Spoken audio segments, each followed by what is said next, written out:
start with, everyone, and thank you for joining this workshop. My name is Fernando Cervantes. I work at the Jackson Laboratory in the Imaging Applications group that is part of the Research IT department. I work with researchers at JAX who want to integrate machine learning tools into their image analysis pipelines. So this is how I ended up developing this tool that I called active learning for Napari. And probably about my background, I have a PhD in computer science. And my main focus was integrating computer intelligence tools for bioimage understanding. That is how I ended up getting some of this expertise in machine learning. I'm going to start by sharing my screen.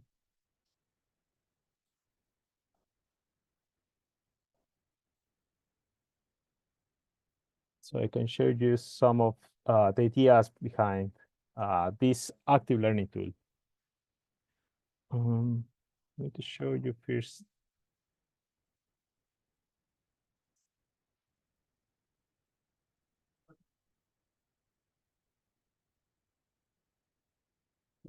I hope you can see my slides this way.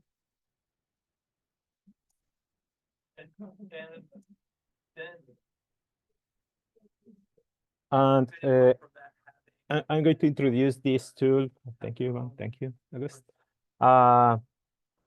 So this is a tool that was developed using Napari as host for viewing and interacting with images. And this first implementation uses cellpose as segmentation tool, but the idea is that this is an extensible plugin that could be implemented for other models. However, I think that cellpose itself has been very well accepted as cell segmentation tool for bioimage analysis. So I want to start with like setting up what is this active learning concept about. So it comes from the idea of human in the loop training of models.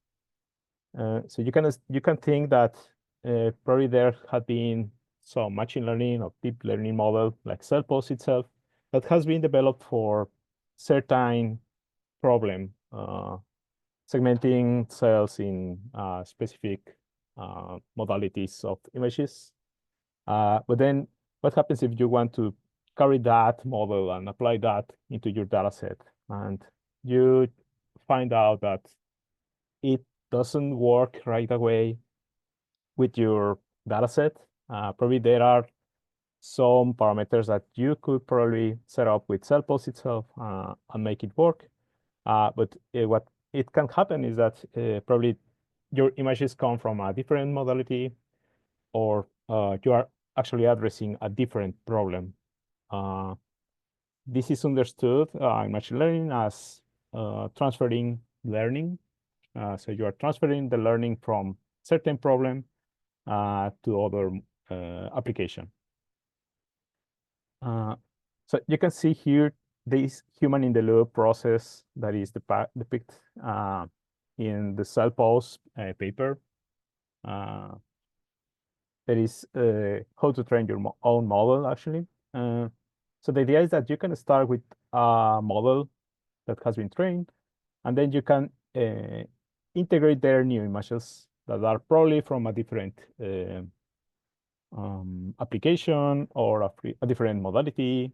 And the idea is that you can run the automatic segmentation process that is basically applying the segmentation model to this new image. Then it comes the human interaction, where a person can manually correct the labels that have been segmented with the model. And that way you can run this pipeline again. So you can integrate those changes into the model without having to retrain that from scratch. So the idea is that you have a model that has been trained and is in a good state, and you only need to move it towards your specific application. This is something that requires, again, human interaction. So a person has to sit in front of a screen, run this pipeline, and select or correct those labels that have been segmented with the model.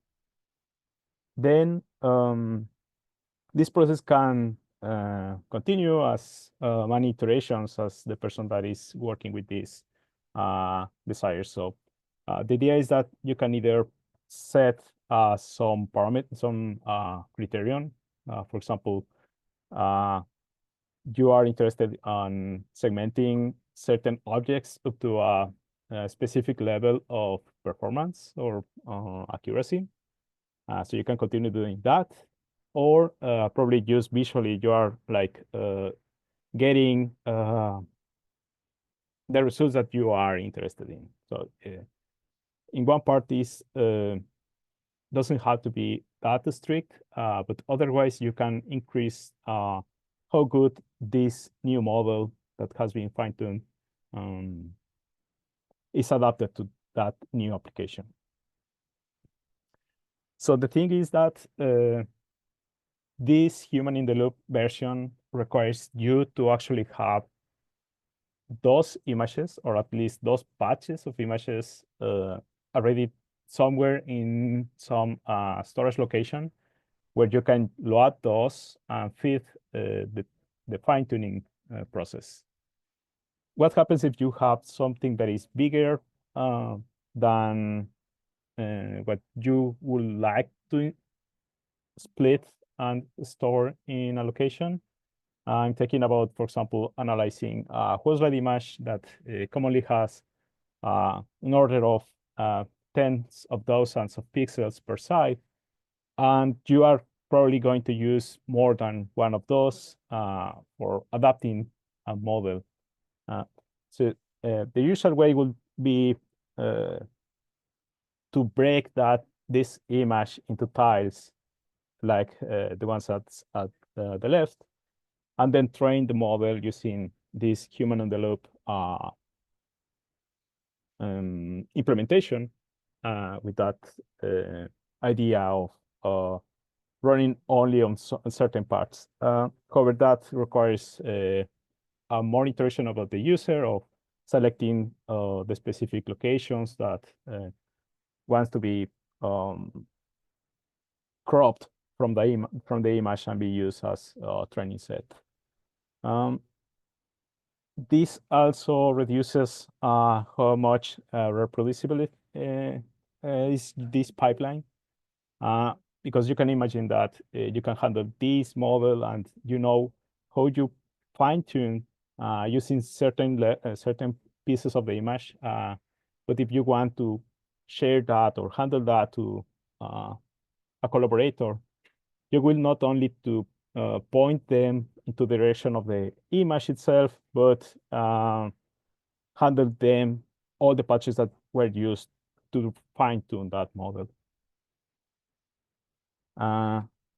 Before moving into a specific implementation about the active learning, the way we are trying to address this is using image formats that have been very well accepted in the community. I'm talking about next generation file formats, specifically the Zarr file format that allows you to take this kind of big images, break those into chunks, and store those chunks as individual files. You can always access to the full image with these kind of tools. But the nice part is that because those are break into pieces, those are already chunked and are ready for this kind of computation.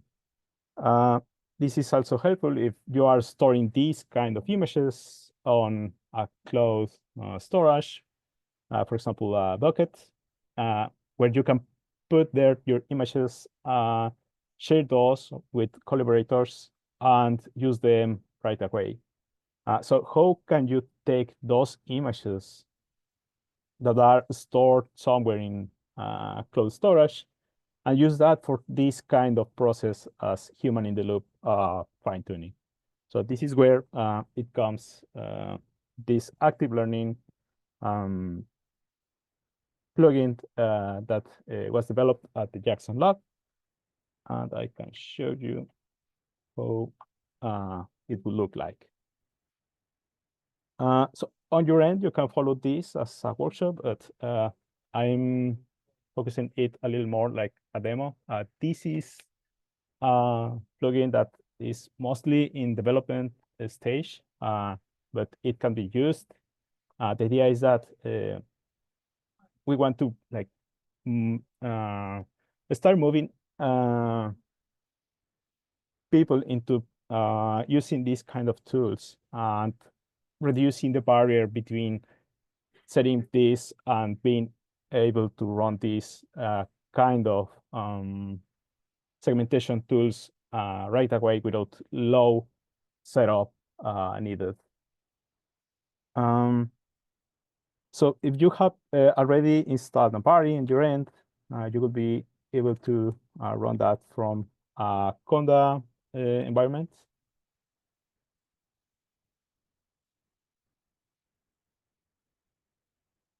Otherwise, you can follow the Napari installation instructions that require you to install conda-forge or any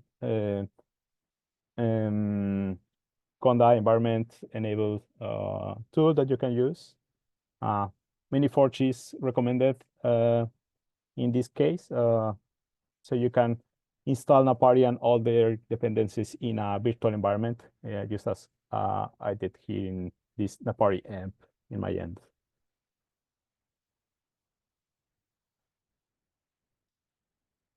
Okay. So this is Napari. This has nothing different from the normal version that you can download right away. And what you can do is either install this tool from the install plugins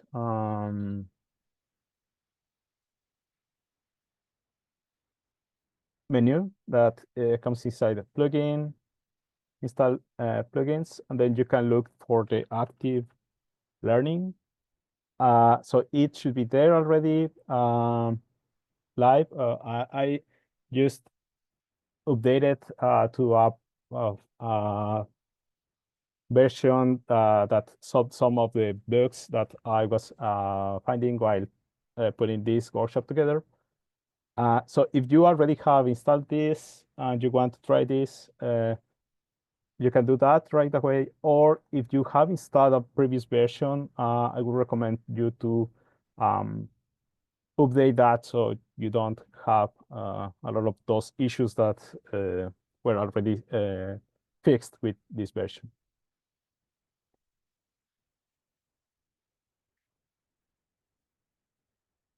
So the idea is that with this tool, you have some managers that you can use for manage your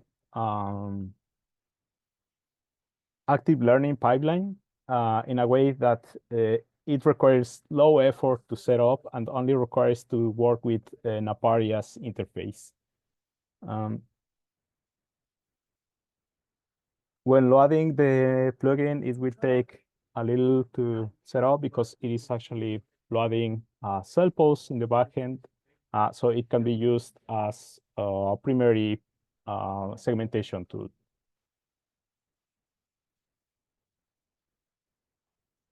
So I'm going to load here some of the samples that come inside Napari, just as an example. So you can find some images in the Napari built-ins.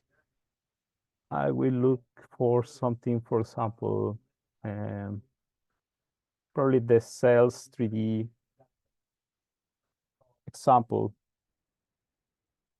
to show you how you can use this tool for performing this human-in-the-loop process. So this is the image that is contained inside, is shipped with Napari. It is a 3D image which has two channels, one for nuclei, one for membrane, that you can either hide or make visible using the built-in Napari layers list. And what is contained in this active learning plugin is this image manager that allows you to manage projects as you would like to use for training or fine-tuning existing models. So I'm going to start with this small example. So you can see that I can select some of the layers that are basically our images in the party, and I can create a new image group there. So the idea is that of these image groups is that you can contain here several image groups that can point to different image files and have all that information in one place that can be used later for fine-tuning a model. There are some points that we have to modify in our image groups that depends, for example, on the access order that our image comes with. It is actually quite difficult to open a file and understand what are the different access that our file has. So in this case, we have color channels, we have Z-axis, we have X and Y axis, but the image itself could be in a format that doesn't directly contains that information. So these image groups allows us to determine those pieces of information in the metadata. So in this case, I'm just telling that this zero axis is actually the Z-axis. So this is now understanding that we have a three-dimensional image, and it is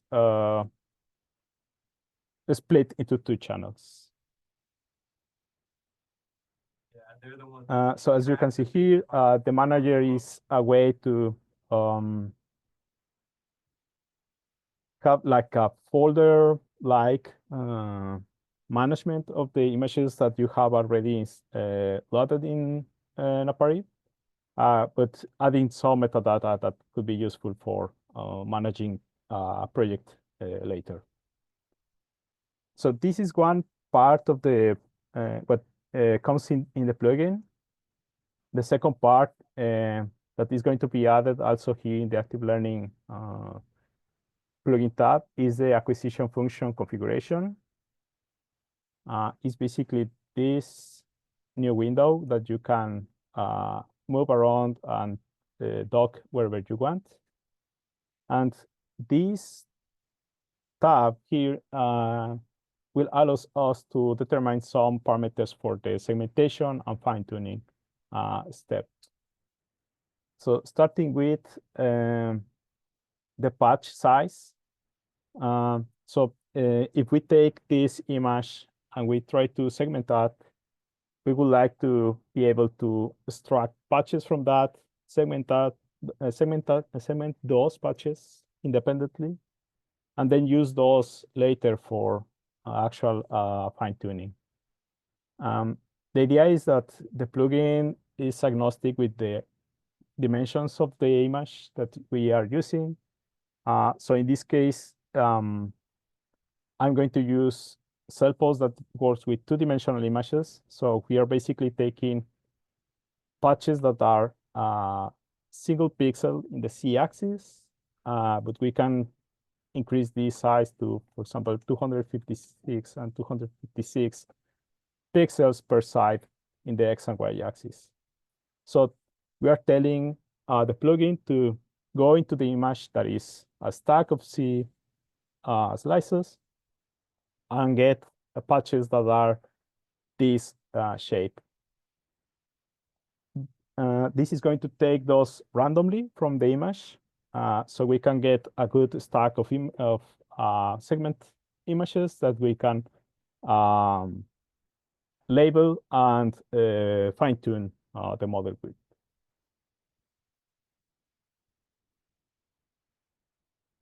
So then it comes set up how many samples do we want to extract from the image. I probably will start with only 5 samples. So we are going to take 5 slices in this case, 5 slices of, I'm going to open this again, 256 by 256 patches of pixels. The input axes that we have are this is Z, Y, and X axis. However, the model itself accepts only Y and X axis, and also the channel axis. So I'm going to be adding this here. So with this is basically under the hood, take these patches of this shape and then transform that shape into this so we can pass that through our model.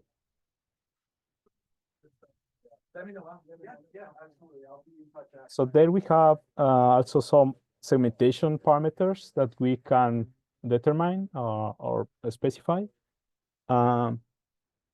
This is something that is implemented in a way that should be extensible. So those parameters are specific to the cellpose model, sorry.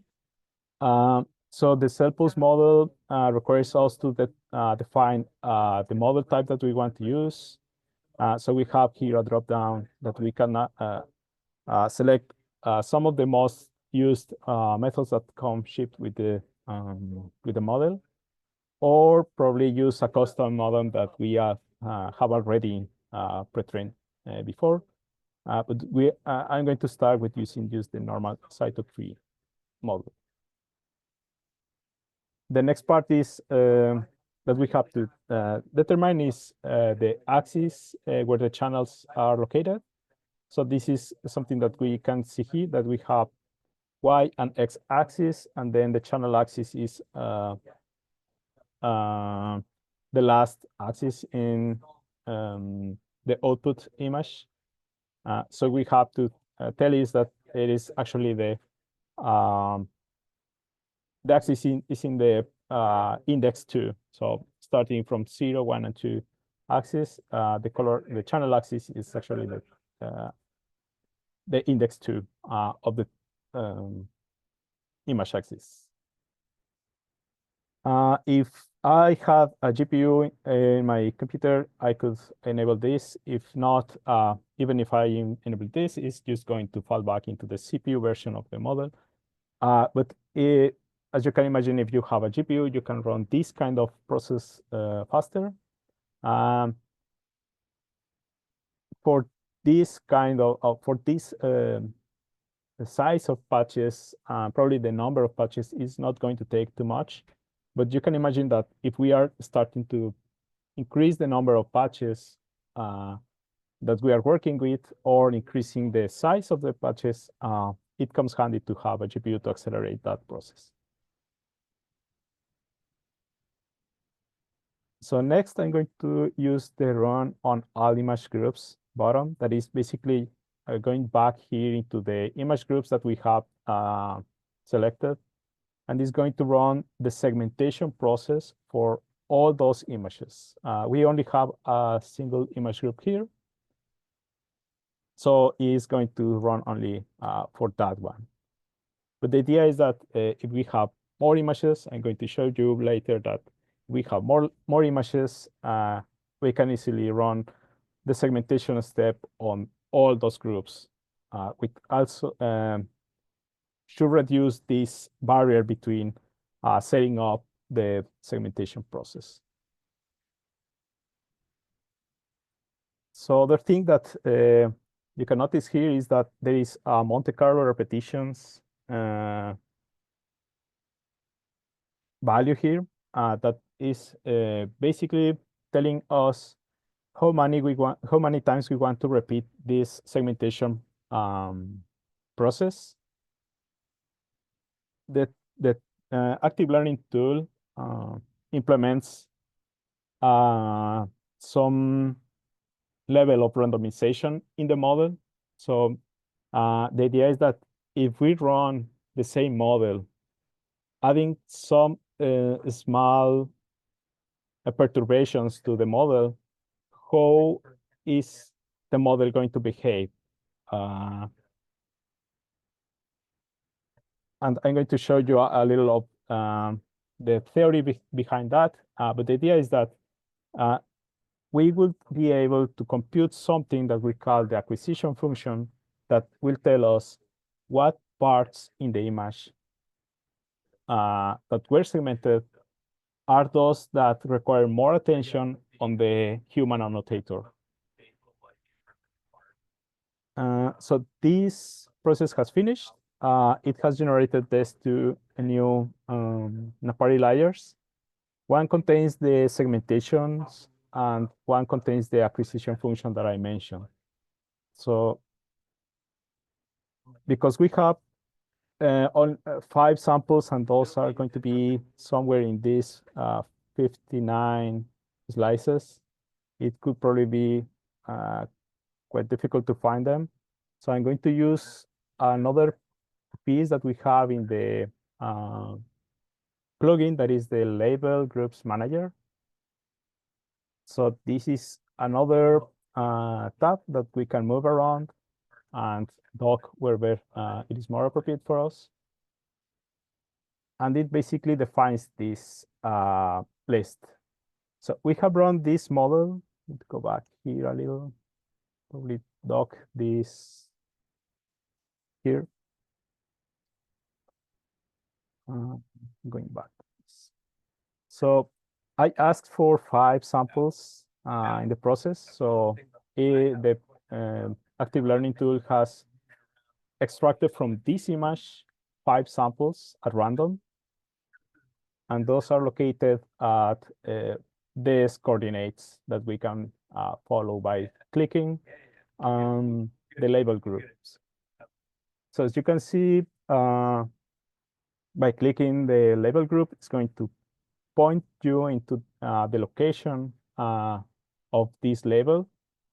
That is, in this case, one of the slices in the image.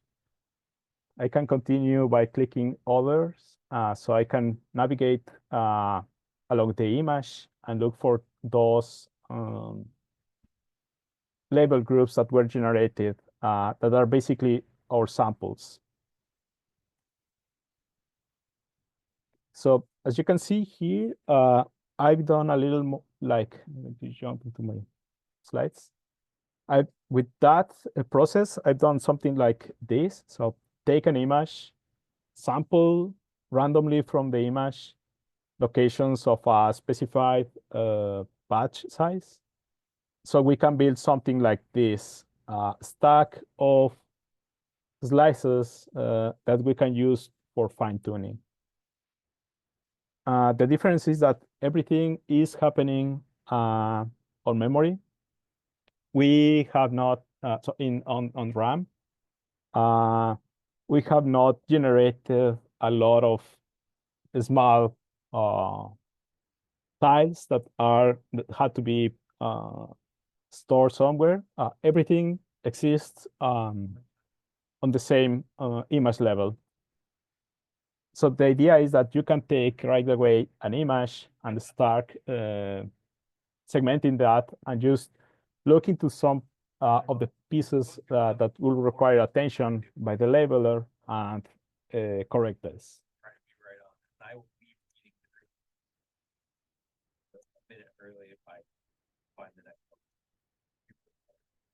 They're all important, right? Because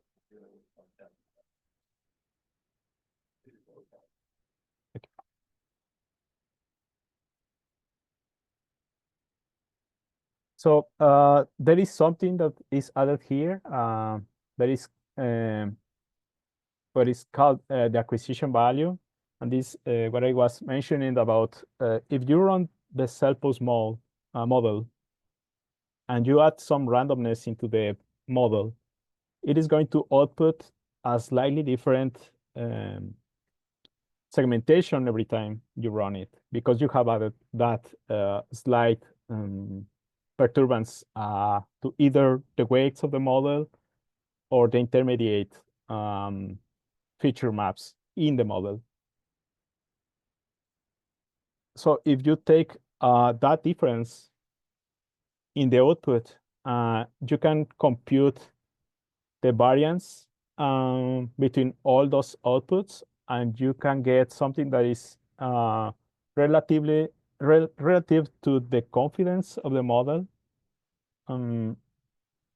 that is getting about the image. So the highest acquisition value will be the inverse of the confidence of the model on that specific input image. So you can see here that if you take an image that in this case is most of it background, I'm going to show you that. So if it is just background, the model is not certain about what are the objects and their classes. So you can think that if you run these multiple times, every time you're going to get something like this, and then you run this again, you're going to get a slightly different output. All of that just because of that introduced randomness.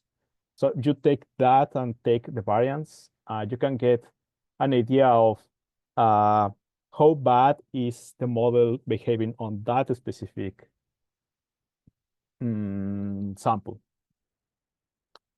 So if you're running this for fine-tuning a model, you could have here a huge amount of samples and only focus on correcting those that have a high value in their a high acquisition value.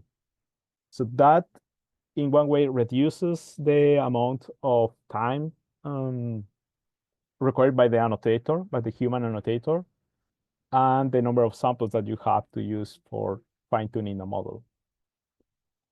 So in this case, I would probably, if I try to start cleaning these labels, I'm not sure if I could probably get a good, a better model that could improve this performance.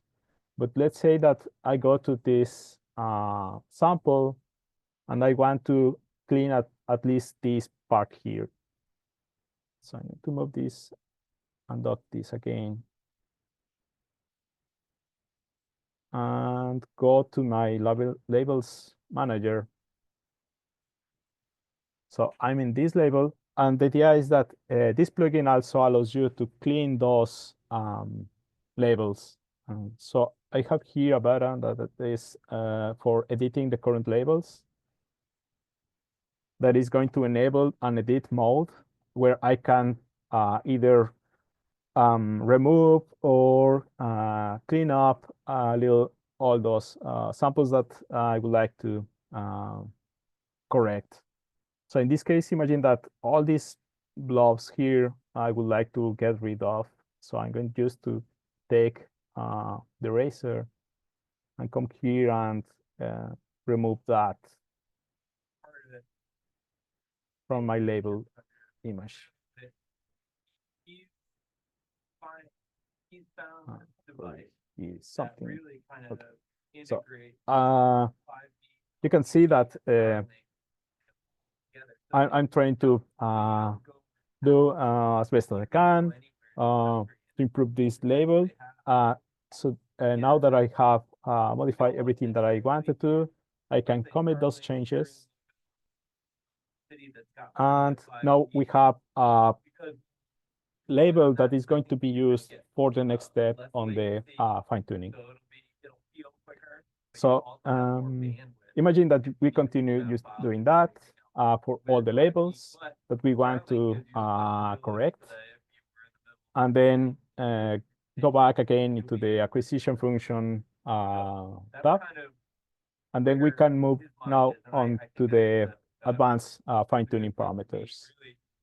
So there is this option that also depends on the model that you are using. And again, the idea is that should be extensible. And here you can select some of the hyperparameters that you would like to use when fine-tuning the model. In this case, those are the hyperparameters that you can anyways modify with cellpose when using the human-in-the-loop approach. The only difference is that this is embedded in Napari instead of the original graphical user interface. So for example, what I can do here is probably choose a different directory where I want to store the new model. So I would probably just put that in the desktop, have an A2K folder, and I'm going to put that just here. I think that is going to take that models. And it is a little bit It's, longer. We're going to really want to make sure that I'm going we've to got put the good, models out because I think that you know, cellpose already creates a models folder and puts whatever is generated inside that folder. What I can change here is, for example, the number of epochs. You can think that if you increase the number of epochs, your model is going to train for longer. So it can have a better chance of adapting into your data set. But probably if you are just trying to get other parameters that could be better for your images, you could keep the number of epochs lower and then experimenting with different batch sizes or learning rates. Or I think that other than that, you can modify either using another optimizer. So the idea is that you can run this and improve the results that you would get with the normal model that you would be using out of the box. So now that I have set the parameters that I want to use here, so I probably just reduce the number of epochs so it runs faster, and I can move into another more interesting example. I'm going to run the fine-tune model button, and this is going to take these samples from the image, put those in a way that can be sent to cellpose, and use the original training loop that is shipped with the cellpose package in Python. So it's going to take a little because it is doing the actual training step. But until now, I have only opened Napari, drag up my image, and start working with trying to fine-tune this model. I don't need to create tiles or break my image into tiles that I can use. Everything is going to be handled here with Napari that also has its nice editing tools. And you can also leverage that you can open a wide variety of image modalities with Napari. So after it has finished, the model is going to output this fine-tuned segmentation layer. That is basically a new segmentation layer, but now with the model that has been fine-tuned. So I'm going to reduce the opacity of this so we can see what is the transition between using the previous model and the new one. So this is the normal cellpose after we have removed some of the unwanted objects here. And then after fine-tuning, the cellpose model has identified this. I'm going to remove probably those. So you can see here directly over the image whether the new model has fit better to our data than it was before. So I'm going to change this. So I think that something that you can notice is that now these objects here are better segmented after fine-tuning.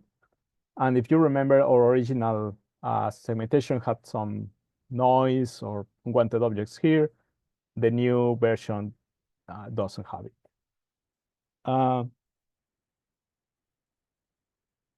I see someone is having issues with the sound. I would like just to know if.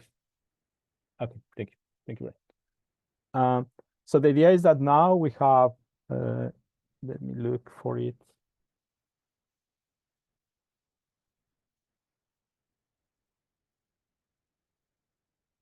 So let me grab this. So in my desktop, A2K models, I have a cellpose model that has been fine-tuned for this specific use case. And then this is the one that I can use with the normal cellpose. Either it is the command line version or the GUI version, the graphical user interface version. And or if you have an other implementation that requires a pre-trained cellpose model, you can use this instead that has been fine-tuned for this use case.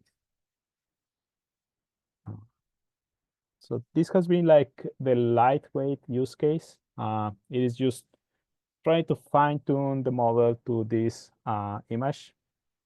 But now let me show you the actual idea behind this plugin. So I'm just going to remove all these layers here. The idea is that if you remove anything that is related into an image group, is going to be also removed in the right part here in the image manager. So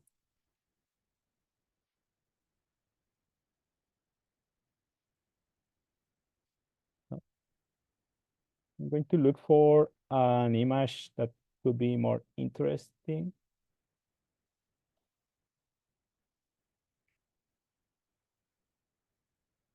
So I'm going to look into the IDR image data repository.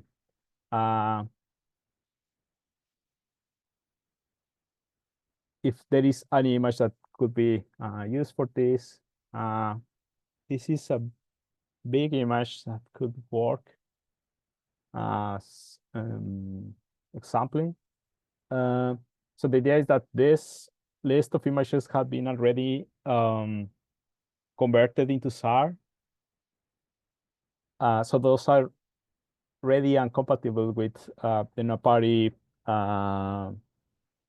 plugins that allows you to load OME Zarr images. So if you don't have that installed, it's again in the plugins install manager menu. You can look for the OME Zarr plugin. If you don't have that, it's going to appear here in the bottom. So you can install that, and you will be able now to load Zarr files into Napari. Either those are on your local directory, local storage, or if those are located in a random remote storage like the IDR. So I'm going to open with plugin, open file, the one that I just copied. So I'm going, yes, yeah. So I'm copying this with the copy button here. So it has copied the URL. So if I paste this, it is basically the location where this image and all the Zarr files are located in remote storage. And I'm going to open this and tell to use the napari-activelearning plugin. So it's going to take a little to open. It's basically pulling all the images from the cloud storage, but only as we need to visualize them. There we go. So this is the image. I'm not going to try to zoom in because I know that it's going to take time to load those images again. But the idea is that you can take this image of the group of images and create a new image group, similar as we did before. We will need to modify here. I think this one is color, again, Z-axis, X and Y. And then I would like to, instead of just having everything on the RAM memory, I would like to store the outputs somewhere in my local storage so I can look at the results later. So I'm going to choose somewhere in my computer where to store the outputs. So I'm just going to use any random location in my PC. So everything I create, masks and segmentation and acquisition functions are going to be stored there. So what is the power here? Well, if you are not interested on segmenting everything in your image, you can create a mask. So I'm going to create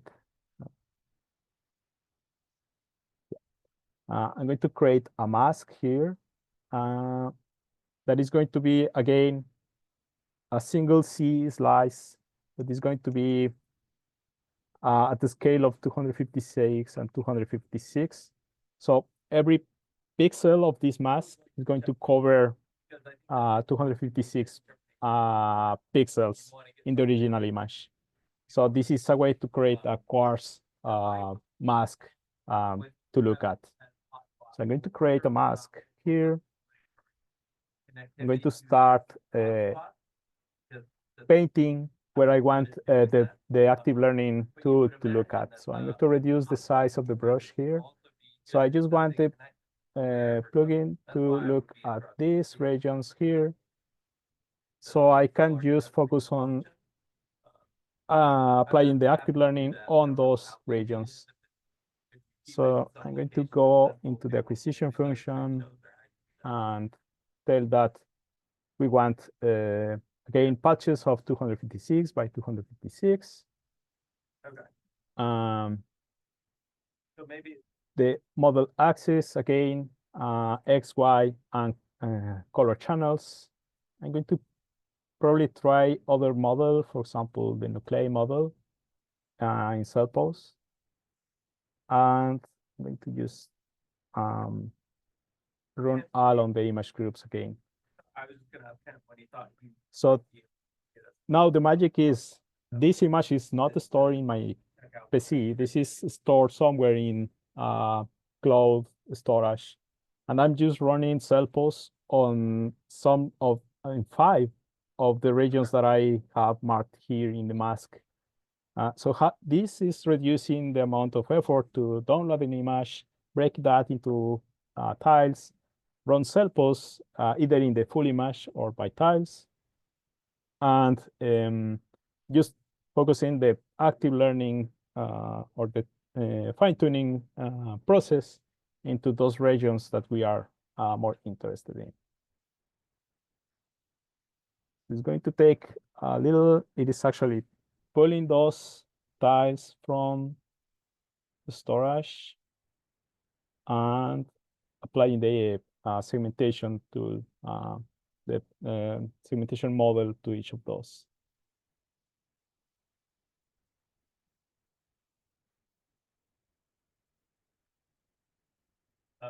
I guess it's just. So I'm just looking at my Ethernet utilization, and it is basically pulling all those tiles that are required from as they are needed. And see whether or not want to invest in a newer model and kind of go from there.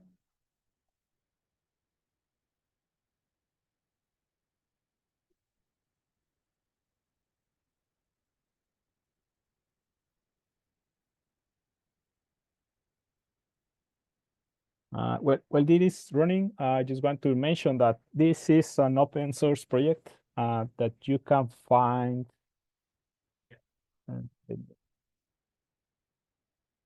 Point you into the direction. This is in GitHub.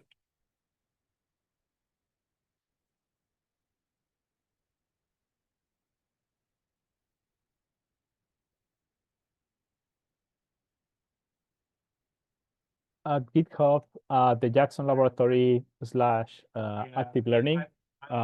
You can try the plugin, create issues, or even extend the tool, adding contributions to that.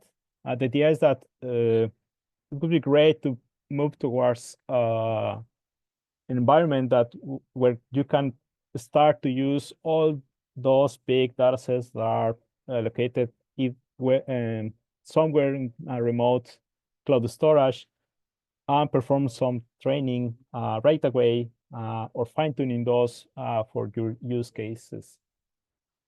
I will probably just copy this and drop that in the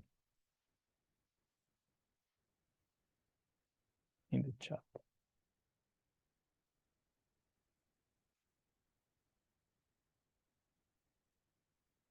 What is mine?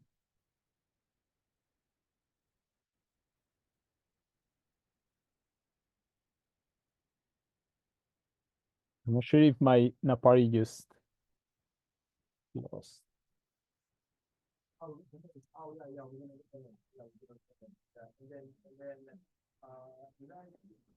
That is what happens when you are doing a live demo. I'm going to try to run this again, but because of the time limit, we are hitting the time that I set up for this workshop. This is something that I would like you to try on yourself and in your own data sets, and try to figure out if there are some other additions or features that would be nice to have in this plugin or this kind of plugin, or how could we make this something that is more adaptable for the use cases.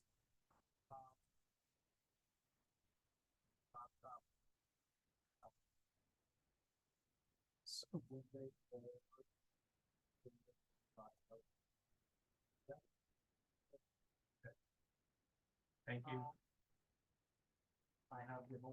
So this is going to take again some time. So and I don't want to keep you all waiting here, but it's opening.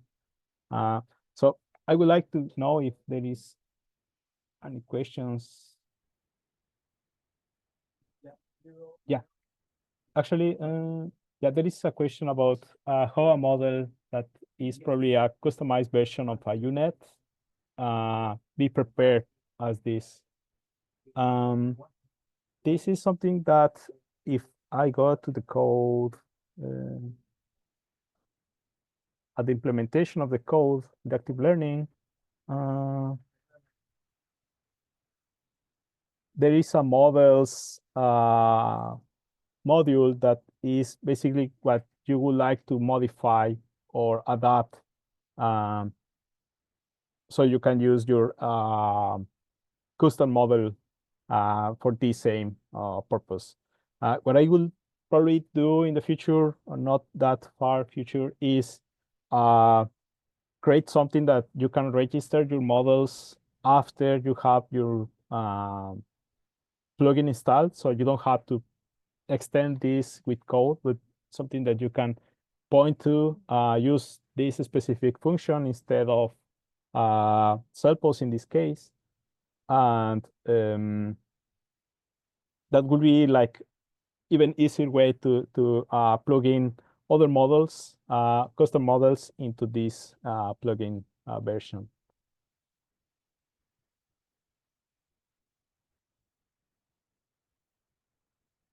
So just before I finish this part is showing you what is behind of the active learning idea. Is one part is it is using this idea of Bayesian, deep Bayesian active learning with image data. So this is the paper where defines how you have to modify your model so you can create the acquisition function. And then it also uses this idea of the entropy or the mutual information. So patches that have higher mutual information would mean that by modifying those patches, you will gain more on your model when you train that, rather than use fixing or correcting the labels in other patches. So this is the theory behind the part of the active learning selection.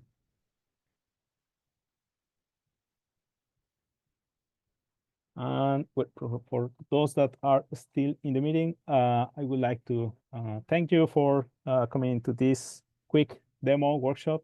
And probably if you have time to look into this plugin and probably play with this, I will be more than happy to take any of the issues that you probably open in that repository.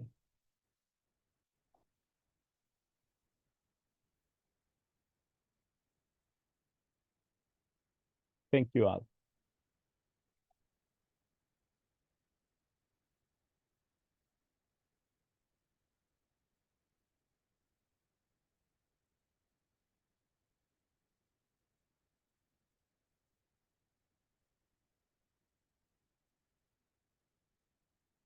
There is not yet a paper for this plugin specifically, but as I mentioned, probably just going to drop that in the chat.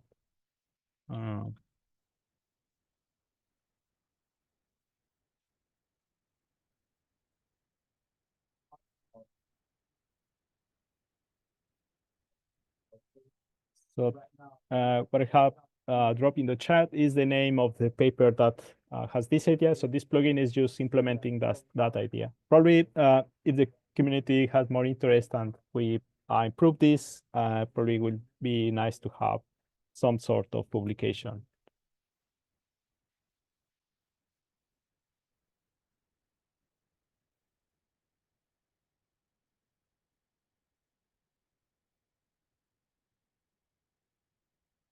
Yeah, actually, as I mentioned, this is like uh,